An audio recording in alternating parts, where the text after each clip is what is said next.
There's something different about it these days. It's not just the volatility, not the political noise, it's the emotional fatigue. That feeling like every decision, every trade, every pivot is happening under a spotlight with so much noise and not enough clarity. And I felt it. I really, really felt it. There were moments this year where I stared at my portfolio and thought, what the hell am I doing? Like, for example, ETFs used to be at the quiet corner of the market, diversified, disciplined. They should be stable, right? Now they swing like meme stocks. ARKK used to represent innovation. Now it trades like the mood of the market. MEME literally bundles chaos and sells it as a product. The market isn't pricing assets anymore. It's pricing the emotions of everyone.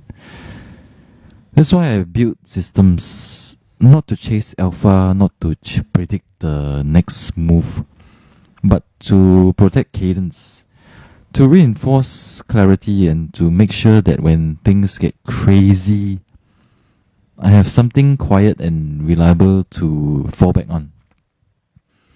And it's for me to see the risk before it becomes regret. And it serves as a very, very good reminder that I need to have clarity and logic before I trade. And my logic is simple. It's not rocket science at all. I look at gold because when it spikes, it's not just the fear in everyone, it's a flight from trust. I look at the VIX, not just for the volatility, but for the emotional stress. It's usually a precursor to an imminent sell-off. I like to track how many stocks are above their 50, 100, 200 moving averages because the breadth tells the real story. Not just who's winning, but how many are still in the game. I use this to get out and hold cash or to remain and reap the gains. So I've stopped asking what the market is doing. That question doesn't really serve me anymore. Instead, I ask, what am I reinforcing with every decision I make? Because every trade is a step towards my future self. Every skill I have is a hedge against chaos. The market doesn't owe me clarity, but I can build it up. I want to design it so that I can see it through my systems and by remaining calm. And by having grit. Grit needs to be earned. Don't run away from a sell-off. Don't run away. Learn from it. Learn the patterns. It's the ability to sit with the discomfort and still make decisions. It's important to develop this emotional resilience to see your whole portfolio turn red and not sell.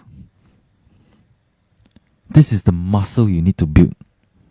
When your logic gets stretched and your emotions scream for an exit. But when you stay long enough to learn, that is your reward. And always know your why. We invest because we want freedom. Not just financial freedom, but freedom from fear. Freedom from indecision. Freedom from always reacting instead of creating. We invest because we want our lives to reflect our values, not just our net worth. We invest because we want to be the kind of people who act with clarity even when the world doesn't offer it. And that's the work we need to do, and that's the edge, and that's why I'm here.